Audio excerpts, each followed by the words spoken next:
LFC Daytrippers, brought to you by bookmakers.com.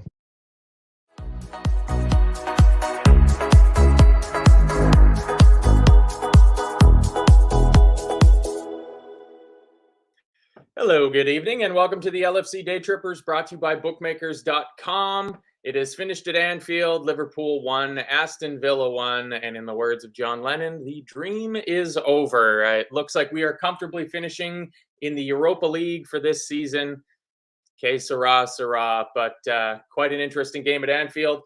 I'm your host, Matt. I'm here by myself tonight because literally every other member of the show was in Anfield this evening. So thanks you guys for joining me in the comments. If you guys can help me push the show along here with your comments, I'm definitely going to be relying on them a fair bit because at a certain point I have to stop and take a breath and do some talking. So let's just get started by saying that the show is brought to you by bookmakers.com. If you want to put odds on Liverpool finishing top four, I'd imagine they are massive at the current moment, given that we'll need 2 losses from Manchester United to even have a chance of finishing into the top four. So head on over to bookmakers.com. If you're into a little bit of the sports gambling and you're going to do it responsibly, you may as well get the best odds, get some promo offers and whatnot.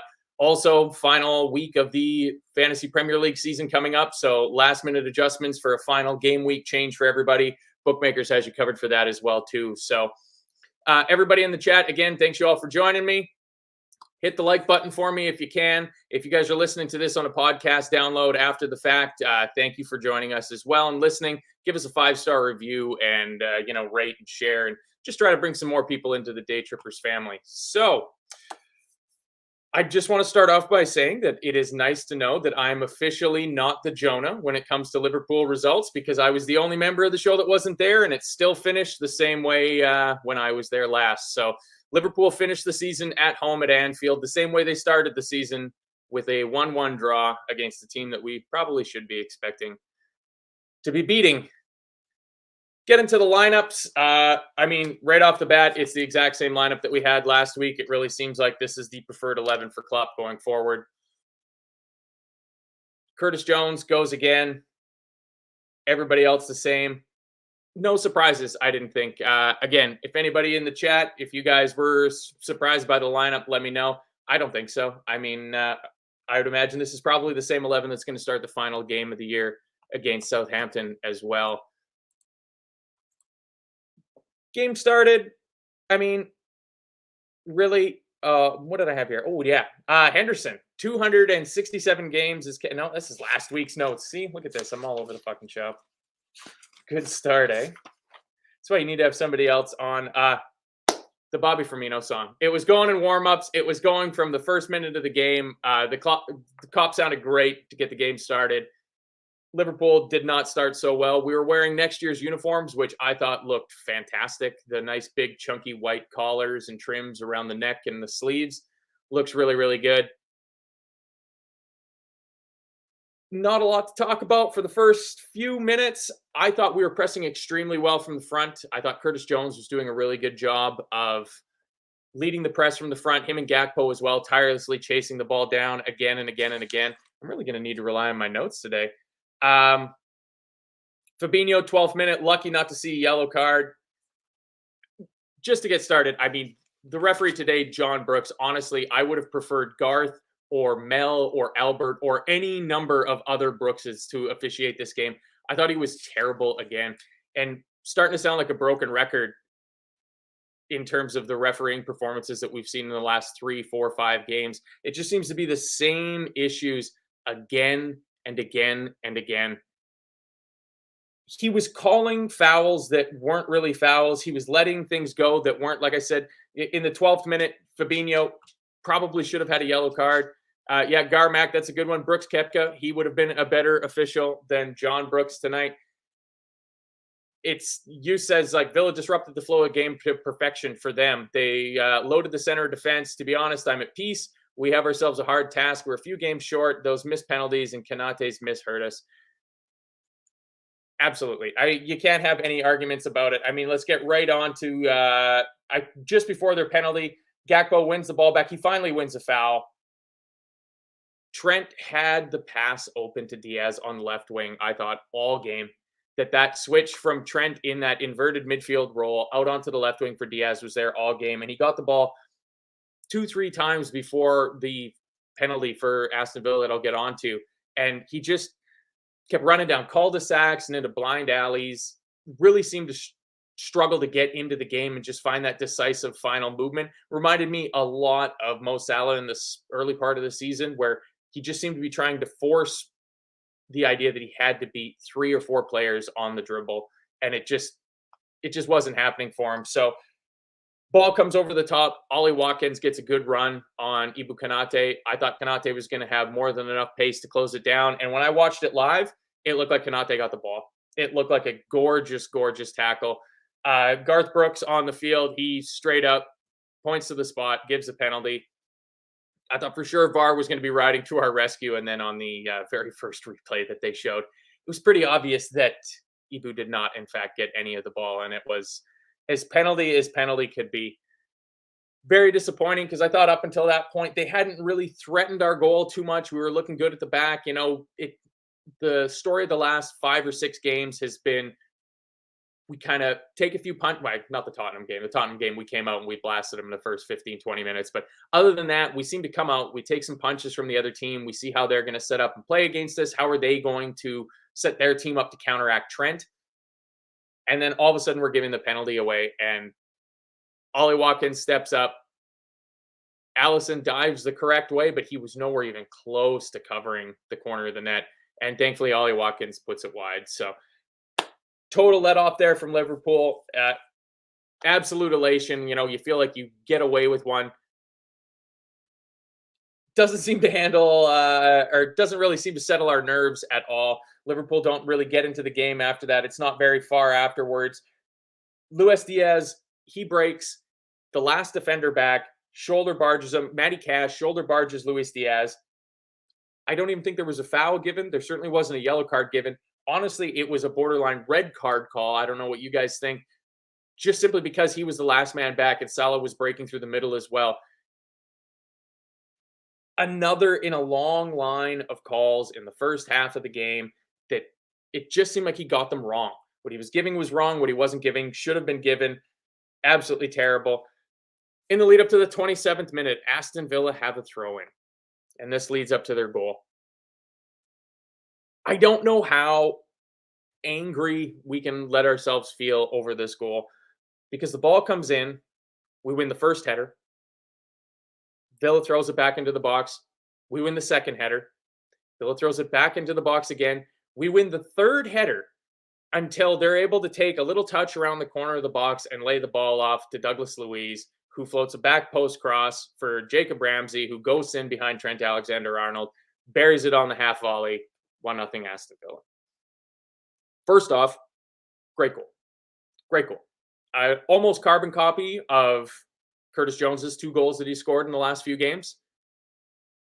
Very well worked from Aston Villa. I was that part of it you can't take away from them. We can be upset over the quality of our defending and continuing to allow them to have chance after chance after chance from a set piece and not just clearing our lines, putting your laces through the ball, kick it out for another throw in and reset.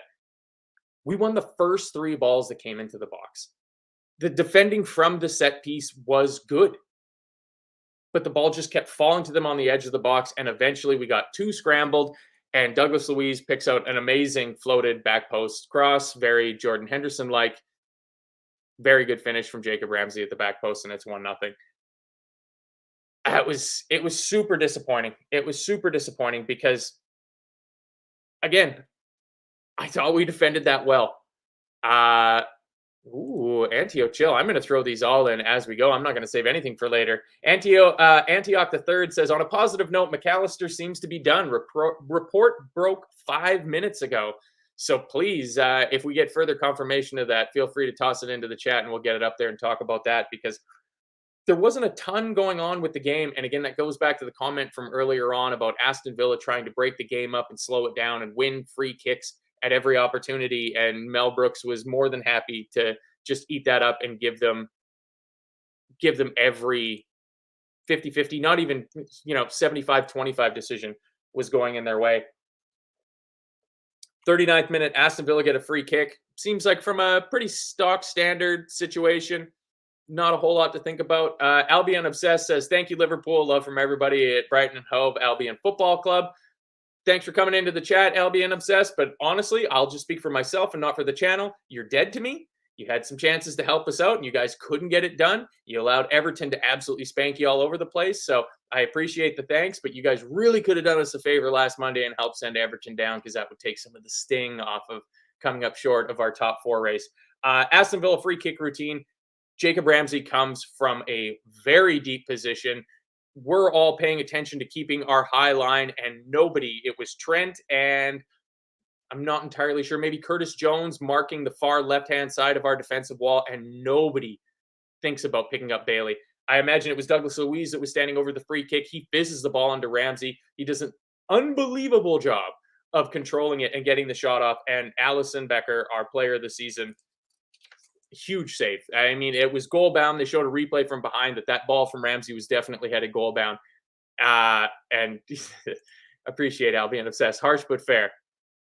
John Brooks is in the chat. You son of a bitch. It wasn't my fault, I swear. Well, you're going to have a few things to answer to, because there were some decisions in the second half that could use a little bit of discussion. I mean, even before the second half, 44th minute, Tyrone Mings gets a yellow card for a high boot on Cody Gakpo. VAR takes a look at it, decides that it's okay with just being a yellow card. Chris Golding says, Gakpo got a free body stamping. That's a positive. Body art is expensive. And it showed afterwards. He had lifted his shirt up, and you could see the cleat marks still in Cody Gakpo's chest. To me, it just screamed Nigel de Jong against Xabi Alonso in the World Cup final to me. That was a red card. I have absolutely no idea how this was not a red card on Tyrone Mings. He gets the ball, but he is so out of control. He's so reckless. The line for where serious foul play stands is a complete mystery to me. How is it not a yellow card? He karate kicks him right in the chest. Like, it's a move out of Street Fighter 2. That was really, really tough to stomach. It might not have changed the game. To be honest, we're terrible against 10 men. We've absolutely struggled pretty much for the last 2 years, I believe. Anytime we've been in a game where the other team has gone down to 10 men, we've really, really struggled to break them down. This is a huge scoop we got here from Garmac. He says, I think Red Steve's full name is Red Steven Brooks. That explains a lot. Good point from Chris Golding. He says, the worst part is that Mings was still man of the match. That says match of the day. I'm pretty sure you meant man of the match. That is very hard to handle. You know, kind of how Spurs were complaining that Jota should have been sent off and not been there to score the goal that allowed us to win 4-3 a couple of weeks ago, ignoring the fact that the guy that Jota fouled shouldn't have been on the pitch because he should have been red carded in the first half. But, you know, it gets a little bit confusing. Tyrone Mings was immense this game. Tyrone Mings was absolutely everywhere. He looked an awful lot like Ben Mee. I don't know if anybody watched the opening game, Brentford against Tottenham. Ben Mee was in the way of absolutely everything. It's Faster Tortoise too, says, not a red card for me, the Gakpo high boot. All right. Spencer Stewart says Mings doing his best, Daniel LaRusso there. And I'm pretty sure if at the All Valley Karate Tournament, that's an illegal kick, that it should also be an illegal kick in a football match. So, yes, Brian O'Halloran says, wait, Everton equalized in the 99th minute. Oh, fuck's sakes. I kind of switched away from paying attention to that. I thought Wolves were coasting to a routine 1-0 victory over the Ev, but apparently they scored late, and that's no good. So we get 10 minutes of injury time in the first half because of the constant number of stoppages. Again, Aston Villa going down over the slightest of touches, taking an eternity over every possible restart that they could get. Eddie Howe would have been very impressed with the way that Aston Villa time wasted today. That was very, very top level time wasting from them. 49th minute, 4 minutes into injury time in the first half, Henderson gets the ball to the corner of the box, gets clipped, goes down. Not a penalty. They look at it. Nah, not a penalty. I don't even know if they showed a replay on the international feed. Mo Salah with amazing control in the box a couple times shortly thereafter that before the end of the first half. We really had the momentum up at that point. Our tails were up. You know, the crowd's kind of singing going into halftime. Those that hadn't have bailed early to beat the line to go to the bathroom or get another beer or something like that. But first half finishes, and the biggest takeaway that I could get from it was that we were absolutely spamming long balls, and our distance control was terrible. Trent Alexander-Arnold, Ibu Konate, Virgil van Dijk, Fabinho trying them, Henderson trying them. We just could not. It's like they changed the dimensions of the pitch or something like that. It was very disappointing that we seemed to have a plan for how we were going to do that. Even when the ball went down the right-hand side, like Mo Salah was hugging the touchline for pretty much the entirety of the first half. He never really got into the game at all. I mean, we didn't have a shot on goal in the first half. And that's saying a lot. That's saying a lot that we didn't even test Emi Martinez once in the opening 45 minutes. The ball would go down the right-hand side to Mo Salah, and Cody Gakpo was constantly getting himself back on side and making these runs off of the last defender and looking for that little left-footed weighted ball that would just stop up right before the touchline for him to get onto. He kept doing it again and again and again, and that seemed to be working for us. But on the other side, like I was saying earlier, Luis Diaz was given so much time and space, and Trent Alexander-Arnold was constantly trying to find him with those long crosses, and they just one after another. They would either go long and bounce out harmlessly for a free kick or right into the grateful hands of Emi Martinez, or Luis Diaz would get it, try to beat 3 or 4 players, and just get no end result whatsoever. Laszlo Panaflex here says, it was blind alley Mo again today. Yeah, it's not digging him out. Everybody loves Mo Salah, but there's moments in a year where in the past, Mo Salah has stood up and made himself counted. That he's shown that he's the reliable goal scorer in this team. We really, really, really could have used a little bit of, well, another little bit of Mo Salah brilliance in this game. It just wasn't happening for him. Luca Digne playing left back for Aston Villa, Matty Cash playing right back. They both had wonderful games. I mean, all of the Aston Villa backline, not so much Emi Martinez, because he is a shithouse of the nth degree. Maybe the best in the world in terms of a goalkeeper being an absolute shithouse. But the back four of Konza, Mings in the center, and Digne and Matty Cash flanking them, they all had very good games. And whether it was Diaz against Matty Cash or Mo Salah against Luca Digne, again and again, they kept not getting beat badly. And that was huge.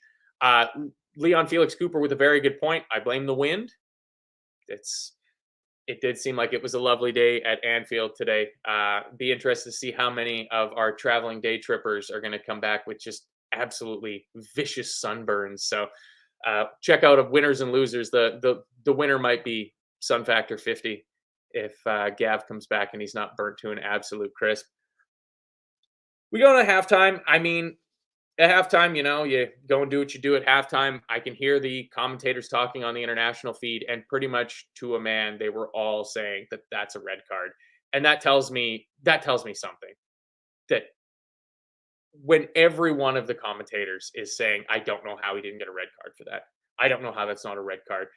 That tells me that there's something wrong. Really can't wait to see Howard Webb and Michael Owen do episode 2 of their VAR chat show that they peddled around last Monday. Really would like to see them discuss a few of the incidents from this game. Just a few of them. Owen Burke wondering if the Trippers stay in the stadium to say goodbye to Bobby. I would hope so. I mean, we delayed the start from the top of the hour a little bit today just to give me some time to soak in the final home game of the year. Emotions pouring out. There was a point there where, and we'll talk about it towards the end of the show, where Bobby really seemed to be fighting back the tears. He really, really seemed to be fighting back the tears.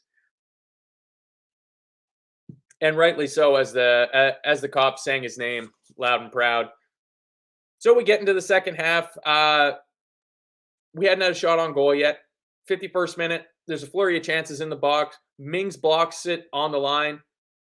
Ibu Konate intercepts the long ball. He puts it right back into, I believe it was Gakpo, lays it off to Mo Salah. A curling left-footed shot. An easy save for Emi Martinez, but it's our first shot on goal. Yay. Yay. Luca Digne goes down hurt in the 52nd minute. We get a corner. Luca Digne gets a yellow card for time wasting. This is something that's going to be a bit of a theme coming up for the second half as the time wasting protocols started in in the dressing room. Like, obviously, Unai Emery got in at halftime and told that Aston Villa team, like, we keep what we have right now. Ooh, another scoop from Gar Mack. Keith's going to be sobbing on Gab's shoulders by now. I hope they were sitting beside each other. Oh, no. Keith's trying to get onto the pitch. That's not good. That's how you get a lifetime ban. Don't do it. You know you don't have cleats on. You'll just slide in, wipe somebody out. That's how Naby Keita gets injured for the last time for Liverpool. Ashley Young comes on for Leon Bailey. Alex Moreno comes on for Luca Digne. Quite obvious that Unai Emery is going to just shut up shop, try to get out of Anfield with the 1-0 victory. 54th minute, Cody Gakpo. Cody Gakpo, I almost want to work through this goal backwards. He gets the ball in the back of the net. He takes a touch and controls the ball. 3 yards out, 4 yards out, within arm's reach just about of the keeper. The composure of Cody Gakpo and the strength of him to be able to use his body to shield the ball off. Yeah, cleats, Laszlo Panaflex. Spikes, whatever. They're called cleats over here. Cleats. Cody Gakpo, the strength of the guy, the fact that he's 6'4" and he already at still a young age knows how to use his body so well and shield it off. Like, it was that thing that Ginny had that we all loved so much. Bobby also had it in fits and starts. He used it more flashily, I would say, than Ginny, who was just badass and you couldn't get the ball off of him. Gakpo seems to combine the two qualities, the physicality of Ginny's style of shielding the ball and Bobby's flair style of shielding the ball. Did so well throughout the entire game in terms of coming back into midfield and helping us make up the bodies. Garmack, completely agree. He is a big, strong lad. Absolutely. Yes, Anthony Boylan, this is correct. In Dutch, the pronunciation is Gakpo. And if we sign him, Gravenberch. My in-laws are all Dutch, and I asked my mother-in-law once we signed Cody Gakpo how to pronounce it, and she did say it is Gakpo. And then my wife told me, you can't go on the internet and try to tell people to pronounce it Gakpo. It just doesn't work. So the ball falls to Gakpo because of a bit of a mad scramble. VBD gets the ball. He heads it back in. Ibu snatches at it. Blocked on the line. Mings blocks it on the line from Ibu Konate. Again, we spoke about Tyrone Mings. He shouldn't even have been on the fucking pitch at this point. Blocks the ball on the line. Fantastic defending. It loops up in the air. Gakpo takes a touch down on his chest, settles himself, buries it into the top of the net. Unbelievable. Amazing. There was always going to be questions about it just because it's one of those games. It's a mad scramble in the box. You don't know, is there a foul? There's bound to be an offside. They're going to check about 6 or 7 different plays or phases of play. They called Albert Brooks over to the monitor for an offside call, which I don't think I've seen this season. I watch a lot of Premier League games. I enjoy spending my weekends watching a lot of the footy. And I don't think this season I've seen a referee called over to the monitor for a VAR offside call, because offside is just offside. He calls him over and he calls it offside. They're saying that Diaz, when he headed the ball, even though it was played at by an Aston Villa defender, when it went to Virgil van Dijk, he was obviously in an offside position. But the missing part in between there was the fact that the Aston Villa defender, I don't know exactly who it was. I didn't get that written down in my notes. I'd love it if somebody could clarify that for me. They obviously and clearly make a play for the ball. So I was trying to think about which game it was where we got the Mo Salah goal from an offside position that wasn't offside because the defender was deemed to have played the ball. I believe it was Brighton in the Cup. I don't know if somebody can clarify that for me.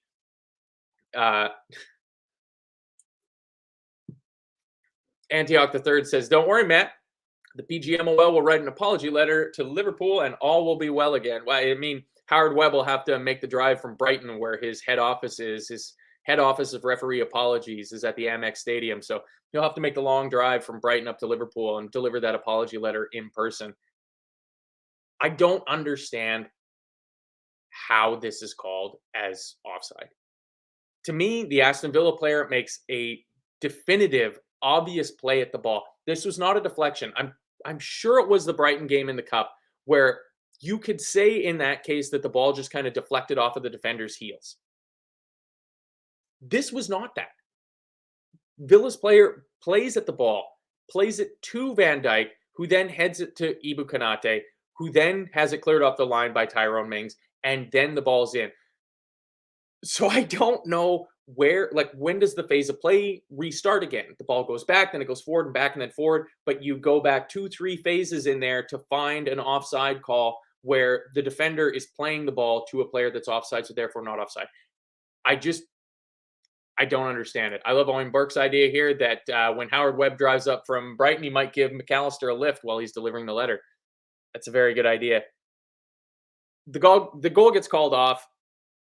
It just feels like it's going to be one of those days where absolutely nothing is going in our favor. Immediately after the goal is called off, I'm saying to myself, like, we need to make a change immediately. I thought Luis Diaz was lucky to get to 55, 60 minutes in the game. It felt that he was really blowing more cold than hot and cold, let alone just straight up hot.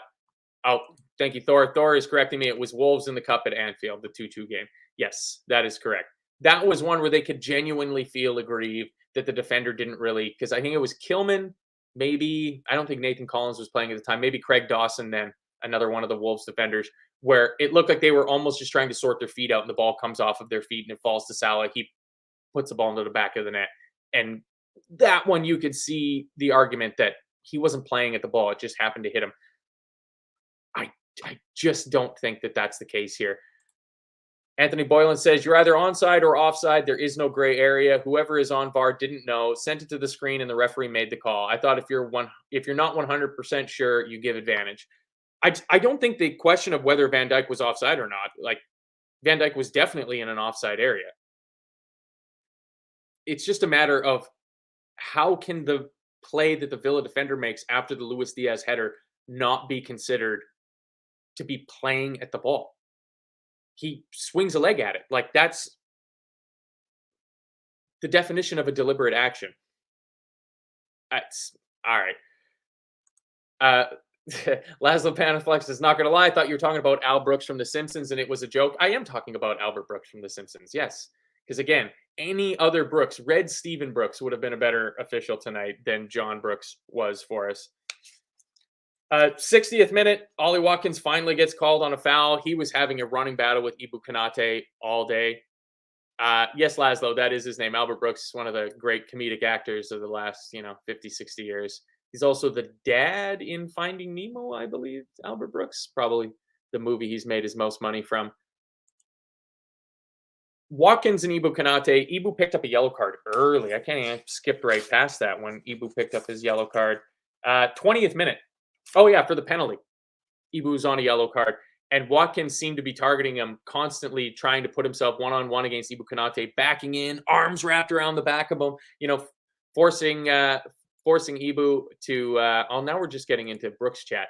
Garmax says, is that not James L. Brooks? Yes, James L. Brooks is one of the producers of The Simpsons. Albert Brooks, I believe, was the voice of Hank Scorpio in one of the most famous Simpson episodes. So when you've been on TV for 47 seasons like The Simpsons has, every Brooks is involved in that. We finally get to make some changes. About 60th minute, Diogo Jota comes on for Curtis Jones. Definitely not Curtis Jones's best game in this run that he's had, starting in this new formation for us. Again, I said in the first half, I really liked how he was pressuring. He was leading the press. Him and Gakpo were constantly willing chasers and runners, going after the ball, getting it again and again and again, even if it didn't really entirely work. 66th minute, Trent takes even before that, Alex Moreno just come on for Luca Digne, goes down, looks like he's done his hammy for the year. Not good for him. Be out for the rest of the season. Season-ending injury. John McGinn shifts to left back to cover for him. Emi Buendia comes on for Moreno. It was looking good. It was like, hey, they've made these defensive changes to shut up shop, keep their 1-0 lead. They're taking out one of their defenders because he's just come on. He's been on for like 7 minutes, 10 minutes, something like that. Now he's gone off injured. Like, let's go. Luis Diaz had a couple of times in the second half where his dribbling skills are fantastic. He just didn't seem to know which direction we were attacking in. just a poor waste of play. Like getting the ball on the right, on the left wing, running right at them. He gets it to the byline and then just can't stand the ball up enough. Throws it right into the waiting hands of Emi Martinez. And by the 70th minute, they were in full time waste mode. Full time waste mode. John Brooks, you are so popular. He says he's never heard his name being mentioned so many times. Well, you were absolutely shocking today at Anfield. So, absolutely shocking. More poor crosses from Trent. Emi Martinez getting the ball, stays down. Just everybody injured. Ashley Young heads a Trent Alexander poor cross in the box away. A stock standard header. He's down, holding his head. We got to stop the game. 72nd minute. Cometh the hour. Cometh the men. Kostas Tsimikas comes on for Andy Robertson. James Milner comes on for his final time at Anfield for Jordan Henderson. Takes the armband off of Hendo. And the man that everybody was there hoping and waiting to see, Bobby Firmino, comes on for Luis Diaz in the 72nd minute.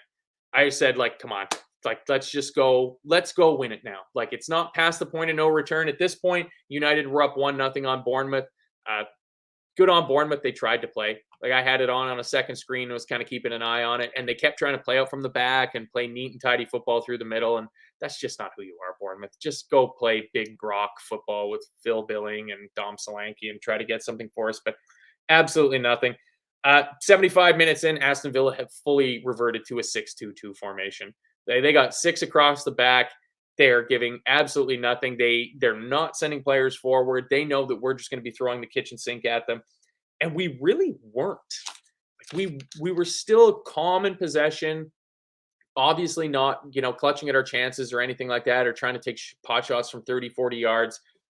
77th minute, Emi Martinez gets a yellow card for time wasting. And he never time wasted ever again. That is not, in fact, true. 81st minute, Harvey Elliott comes on for Fabinho. I thought Fabinho had a half-decent game. I thought he was better than Jones. He was in the places that he needed to be. He certainly didn't get forward as much as he did in the last game against Leicester, where he was popping up on the edge of the box, and he was really kind of leading the press from the midfield, driving forward and trying to pen them in. Aston Villa, I thought, were extremely neat and tidy around the back. Emi Martinez is, no offense to Aston Villa, Emi Martinez is too good of a keeper to be playing at Aston Villa. It's just as simple as that. One of the biggest mistakes in terms of transfers in football in the last couple of years has to be Arsenal letting Emi Martinez go. That what Arsenal would do to have Emi Martinez instead of Aaron, the absolute Joe Ramsdale, in between the sticks for them. It might be the difference between actually being in a title race for the final few games of the season versus being out of it after leading with 8-9 games to go. I thought Emi Martinez played fantastically, regardless of his infuriating time wasting that he used for the entirety of the game, and especially in the second half. He swept up extremely well. We kept trying with these long balls. We just didn't have the rangefinder quite dialed in terms of the distance that they were going on. Like, we were club up, to use a little bang average golf parlance. We should have clubbed up, not clubbed down. Yeah. We should have gone for a little bit less distance, a little bit less power, because we kept popping the ball over the top, and Emi Martinez was there for absolutely everything. And that's the difference between a quality keeper in Emi Martinez, who's got to be pretty easily in the top 5 keepers in the Premier League in terms of being a modern day all-around goalkeeper. He is infuriating the way that he behaves on the pitch. But if he was your keeper, you would absolutely love him. If Emi Martinez played for Liverpool, if Alisson didn't exist, if we lived in that horrible universe, we would all be very, very happy with the antics of Emi Martinez. But he did get done for a yellow card for time wasting. We just kept getting called offside again and again and again. We get into the 86th minute, and Jehan Duran comes on for Ollie Watkins, who had a very good game leading up front, regardless of his missed penalty. Leander Bendonkadonker comes on for Douglas Luiz, who, of course, played in the lovely cross at the back post for Jacob Ramsey. Terrible cross by Trent. We get a free kick. I don't really have a lot of notes for what happened during the goal, because I really just wrote Bobby in as big of letters as I possibly could with a whole bunch of exclamation points. But I kind of alluded to it earlier in the show. A moment of magic from Mo Salah. The pass that he puts with the outside of his left foot is filthy. is absolutely filthy. He puts that ball in there, and I don't know, like, I'm going to say Bobby got a touch, but he seemed to have been taken out from behind by Tyrone Mings, who was, again, immense for Aston Villa. It had to be Bobby. It just absolutely, absolutely had to be Bobby Firmino to score for Liverpool. And at this point, I think it had just ticked over into 10 minutes of injury time by the point that Bobby put the ball into the back of the net. At this point, we're winning.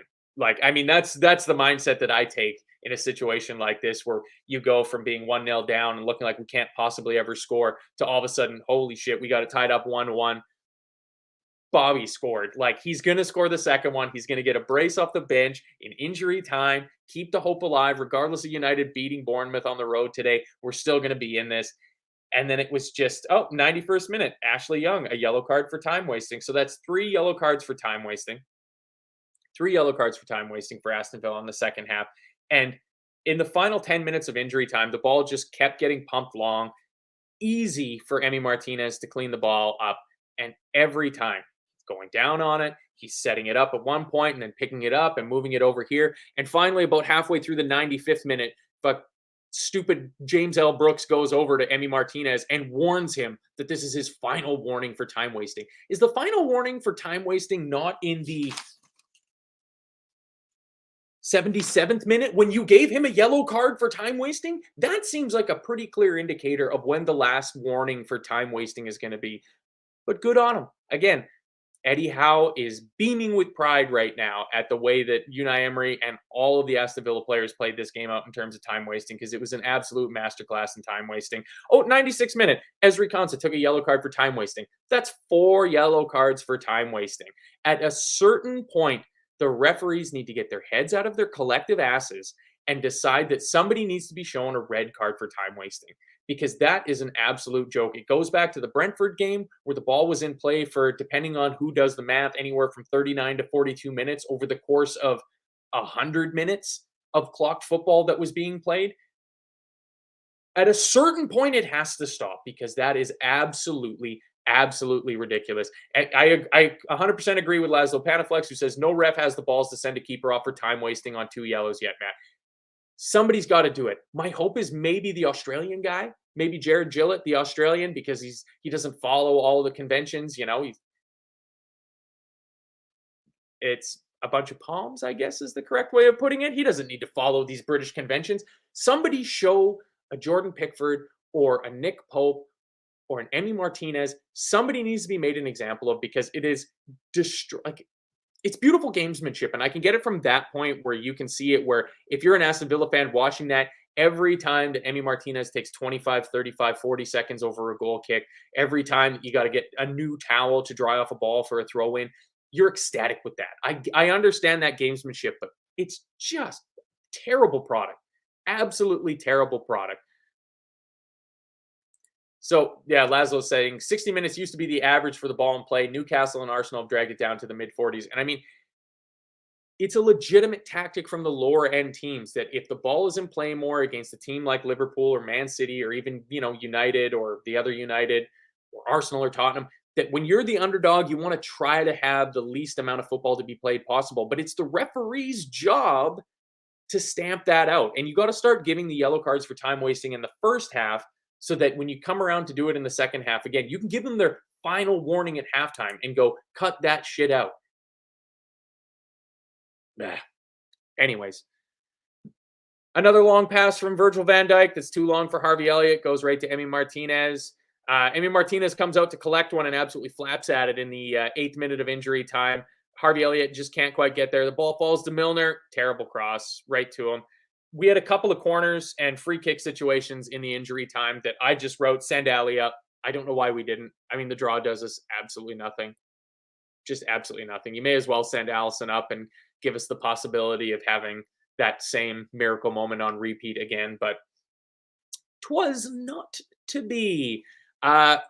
Saved a comment here from Garmac. Says, can we talk about how good Jacob Ramsey is?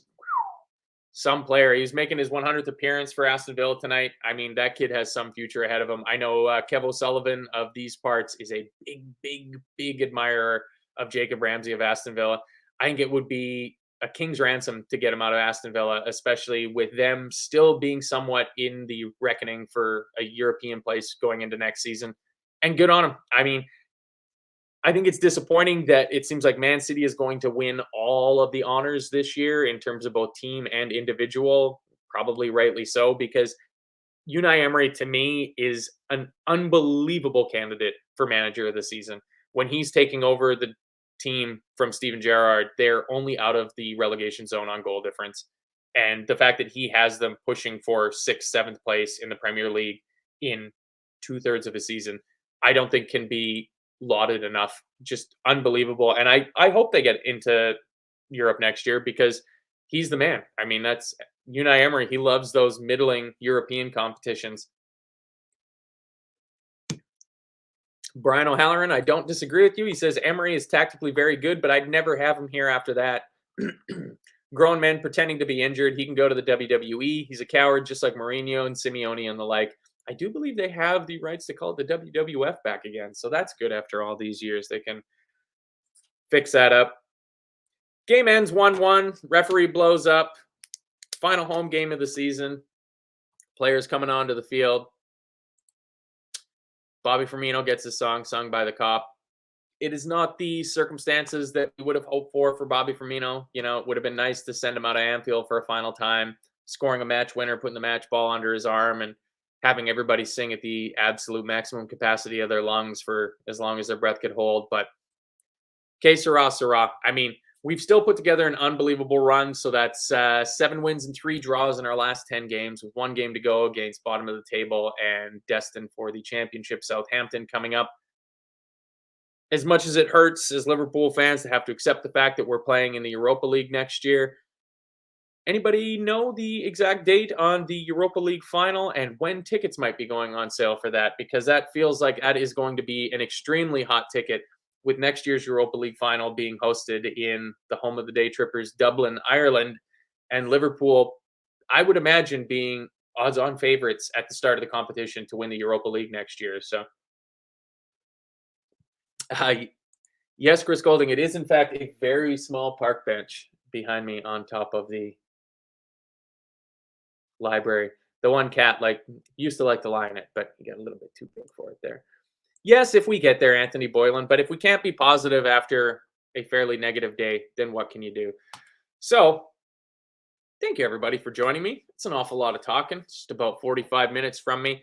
Again, really appreciate everybody in the chat for showing up. You guys are here pretty much every single game, rain or shine, though that shouldn't make a difference because you're sitting inside typing on your phone or computer. I really appreciate it, considering I had to go and plow a lone furrow, seeing as that everybody else was over at the game, and Gav should have just stayed away. I'm thinking it was him. You know, he had that 7-0 juju going from being in Anfield for the absolute destruction of Manchester United, and he just went back to the well one too many times. He took the whole gang over, and it's a 1-1 draw. You may as well have gone to see Crystal Palace. At least in that game, I got to see Darwin Núñez headbutt a guy and take a straight red card. Ooh, the invitations are out. Red Stephen Brooks says there'll be a party at Gav's house in 12 months. I like the sounds of that. Yeah, I mean, if we get there, it's going to be hard to not just want to jump on a plane from Canada and fly on over to Dublin to take in that, even if you don't get a ticket to the match, just to be in Dublin for that party, because that will be something else. And Chris Golding is watching the show from the shower. That doesn't seem fair, Chris. You've got a lot to live for, buddy. We don't have BetterHelp as a sponsor anymore, but there are resources available for you. Speaking of what the show is helping out for, we've got our charity partner. It's in the description for the show. It is pinned to the top of all the LFC Daytrippers social media pages. It's the women from the Dublin GAA Club, whether it's 11, 12, maybe 13 or even more of them, that are running the Dublin City Marathon to try to raise money for breast cancer awareness, breast cancer research. It's an unbelievably noble cause. They're out there training every day, getting ready to run their 26 and some miles. We're asking for our viewers to just help them out with just small donations. We'll just keep ticking that total up and up and up and up and up until they run that marathon in October. We got the big LFC Daytrippers Golf Day coming up in, I think it's 3, maybe 4 weeks now, that everybody will be descending on Ashburn Golf Club to raise a whole bunch more money for our charity sponsors, the Dublin GAA women running that marathon. That's the least we can do, right? Hit a like on this show if you guys can be so obliged to. Share it around with your friends. Give us a 5-star review if you're listening on the download after the fact. But the biggest thing is helping out our charity partners.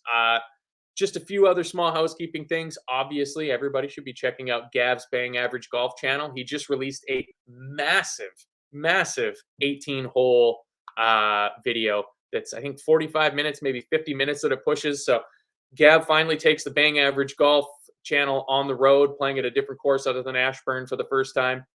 So head on over to YouTube, type in Bang Average Golf, check out Gav and Neely doing their golf thing over there. It's a lot of fun. You just got to, I mean, I'm the wrong person to be listening to about this. Check out a Winners and Losers show and listen to Pete just absolutely fall over himself for how much he loves that. And listen to Pete. Pete's a smart guy. So take his advice. Check out the Bang Average Golf. It's getting late in the day, but if you guys want to help out Gav with fundraising for even just throwing a few quid or some prizes or something like that, some sponsorships for the golf day, that's definitely greatly appreciated. But at the end of the day, if we can all just help out trying to get our fundraising partners up to their total, that's what it's all about. That's what it's all about. So, final score at Anfield for the final time this season. Liverpool won. Aston Villa won. Bobby Firmino gets a goal. It's final game for Liverpool. Honestly, you couldn't have written it any other way. Would have been better if it was a winner instead of just to draw the game. But there's something that the cop wants you to know. The best in the world is Bobby Firmino. And we will love him and cherish him forever. I can't wait to hear from all the guys. We had Kev over there. Chris was there. Keith, Emmett, Shawnee, Gav, the whole gang of misfits is currently out drowning their sorrows in many, many pints. And I cannot wait to hear the firsthand accounts for how that final game was of giving those players the send-off. I'm really interested to see how the reception was for Oxlade-Chamberlain and especially Naby Keita, of whether there was any additional little spice from the Anfield supporters. I hope there wouldn't be because, regardless of how they played for us, these are still Liverpool players. And while they're still allowed to wear that shirt, they still deserve to be appreciated by us, the fans. So, and I appreciate you guys for joining me, Matt. I'm your host on Full Time Reds. This was a lot of fun. It was our second to last show of the year. We got one more final weekends coming up next week. We go away to the South Coast, Southampton. There'll be one more Full Time Reds. We got no Fatback 4 tomorrow night, so just let everybody know before the Reds Stephen Brooks of the world get two panties in a twist over it, because all the guys are over in Liverpool currently. No show on Sunday. Hopefully, Gav will be back with the winners and losers on Monday. He'll be red as a beet for being out in the Anfield sun all day today. Check that out. We'll head on through, hopefully get back to some slightly regular programming because not everybody's off having lovely holidays in Liverpool. Hit the like button on your way out, everybody. Thanks again for joining me. I've been your host, Matt. This has been the LFC Daytrippers. It's been Full Time Reds. See you guys one more time next week. Adios.